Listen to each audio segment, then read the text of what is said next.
బంజారాల ఆరాధ్య దైవం సంత్ సేవాలాల్ 287వ జయంతిని పురస్కరించుకుని ఆదివారం తెలంగాణ జాగృతి ఆధ్వర్యంలో బంజారాహిల్స్లోని జాగృతి కార్యాలయంలో ఘనంగా వేడుకలు జరిగాయి.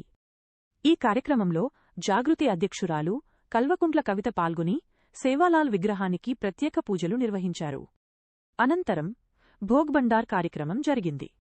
ఈ వేడుకల్లో జాగృతి వర్కింగ్ ప్రెసిడెంట్ ఎల్. రూప్ సింగ్తో పాటు బంజారా పూజారులు నాయకులు పాల్గొన్నారు.